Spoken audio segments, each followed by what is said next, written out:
12 से 14 करोड़ रुपए का चूना लगाया गया, यानी कि फ्रॉड किया गया है। बिस्मिल्लाह बैटरी सेल एंड सर्विसेज 12 से 14 करोड़ रुपए का उधार लेकर वो यहाँ से बिल्कुल फरार हो चुका है। मार्केट के सबके पैसे हैं, किसी का माल है, किसी के पैसे, सब लेके फरार हो गए। अब ये नहीं मालूम था कि ये हमारे पैसे इस तरीके से लेके चले आएंगे।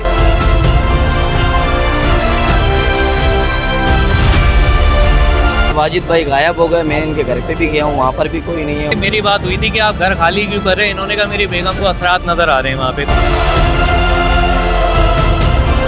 1 लाख अच्छा था, कारोबार का तरीका अच्छा था, ये थोड़ी पता था कि बंदा एकदम से भाग जाए। तो यकीनन यही बात निकलेगी कि कर्जों में डूब डूब के क्योंकि कारोबार का हाल तबाह है।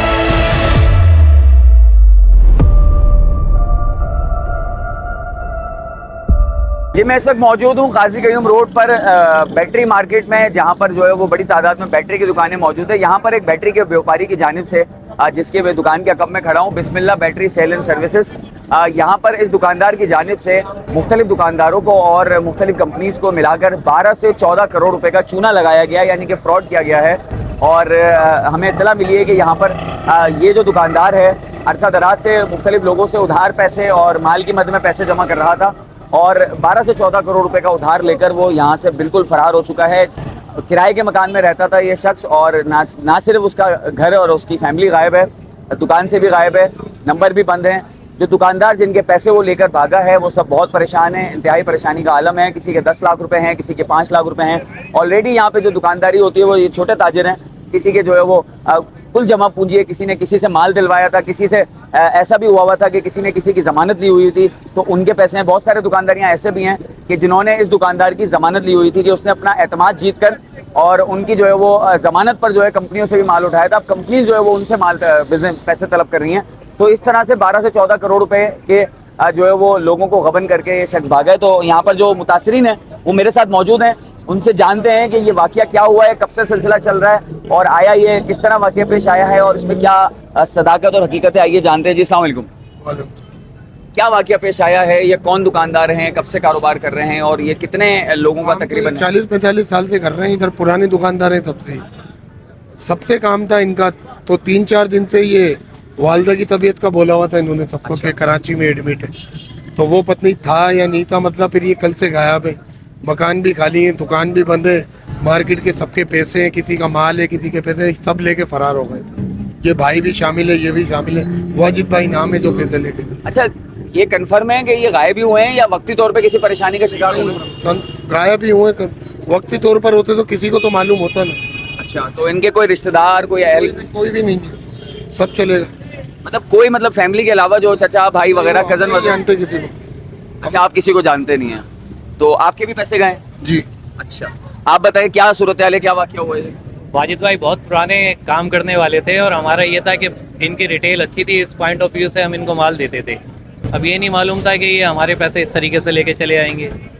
और फिर जब रिकवरी का टाइम आया तो वालदा की तबीयत ख़राब है, ये चलाते रहे। वो एकदम से ही फिर आया कि दुकान बिल्कुल बंद करके चले गए।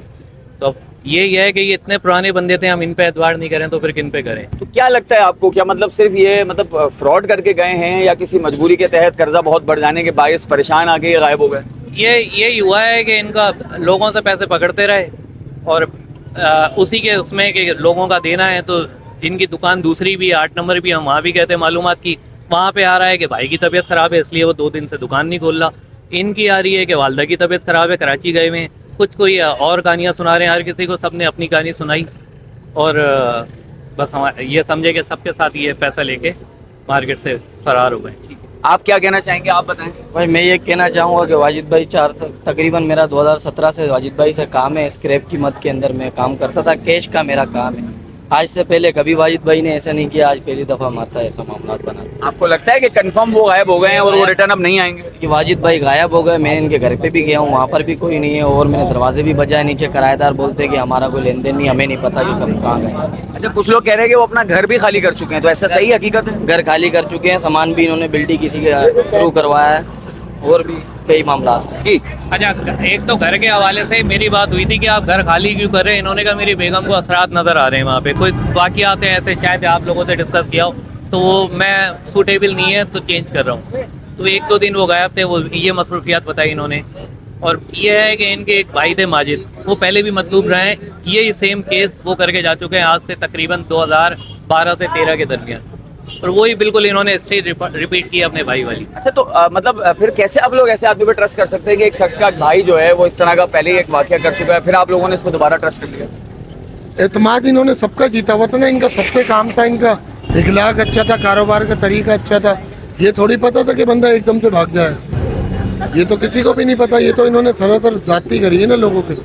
तो आप लोगों ने कोई कानूनी कार्रवाई वगैरह अमल में लाए हैं या अभी इसके ऊपर वर्किंग चल रही है, थोड़ा सा बताएं। फिलहाल अभी तक तो कोई कानूनी कार्रवाई नहीं करी है, अभी इसकी अपडेट निकाल रहे हैं तो उसके बाद पता चलेगा कोई कानूनी कार्रवाई करेंगे। अच्छा, बाकी जो राब्ते के जो जरिए थे वो सारे आप लोग चेक कर चुके हैं, वो बिल्कुल मुकम्मल डन हो गया है कि अब वो मतलब बाकी में ये गायब हो चुके हैं? हाँ, वो बिल्कुल बंद हो चुके हैं, वो कोई राब्ते में नहीं है।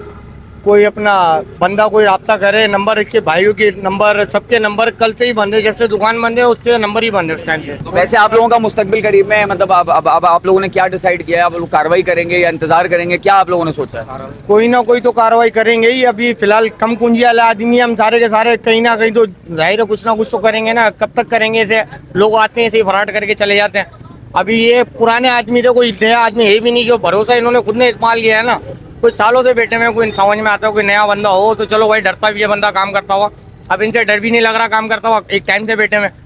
तो इस वजह से जो है ना अपना कोई सेटिंग में कोई भी नहीं आया, कोई किसी को डाउट भी नहीं हुआ इनके ऊपर, सबने बराबर था काम। नाज़रीन, वाज़े तौर पर गुफ्तगू सुनने के बाद और मेरी इन लोगों से पर्सनल में भी डिस्कस हुई है, मैं आपको ये बताता चलूँ कि ये ज़्यादा जो महसूस हो रहा है वो ये कोई गबन या फ्रॉड का वाक़या नहीं है, बल्कि एक मुआशी तौर पर परेशान हाल शख्स की दास्तान है। और आगे जाके अगर इसका फॉलोअप करेंगे तो यकीनन यही बात निकलेगी कि कर्ज़ों में डूब डूब के क्योंकि कारोबार का हाल तबाह है। लॉकडाउन, लोड शेडिंग, गर्मी, परेशानी, महंगाई, फ्यूल प्राइसेस, जंगों के असरात और बहुत कुछ अशराफिया को सुकून देने के लिए, अशराफिया को मज़े देने के लिए, उनकी अयाशियाँ पूरी कराने के लिए आवाम पर, ताजिर बरादरी पर लोड डाला जाता है, जिसके नतीजे में लोग या तो चोरी करने पर मजबूर होते हैं, या डाका डालने पर मजबूर होते हैं, या फ्रॉड करने पर मजबूर होते हैं। और कुछ लोग ऐसे भी होते हैं जो परेशान होकर ख़ुदकुशी भी कर लेते हैं। यही इसी तरह का एक वाक़या जो है वो पेश आया है। अब जब इसके ऊपर वाकई कार्रवाई होगी तो मज़ीद इसके जो है वो तमाम नताइज सामने आएंगे कि ये आया फ्रॉड की नीयत से किया गया है या ये परेशानी की नीयत से किया गया है।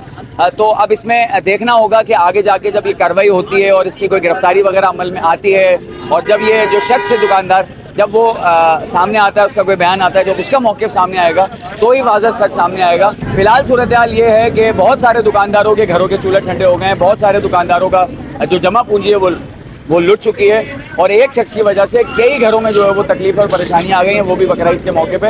हम दुआ करते हैं कि अल्लाह ताला सबको अपनी ज़ुबान में रखे और ऐसे मसाइल और ऐसी मुश्किलात से महफूज रखे, और आपको और हमें और हमारे पूरे पाकिस्तान की कौम के तमाम लोगों को इन मुश्किलात से महफूज रखे, और हम अपने कारोबार को, अपने मामलात को ज़िंदगी के अच्छे से चलाएँ। हम दुआ करते हैं कि अल्लाह ताला सबको इस चीज़ से महफूज रखे। अब तक के लिए इतना ही, इंशाल्लाह फिर मुलाकात होगी।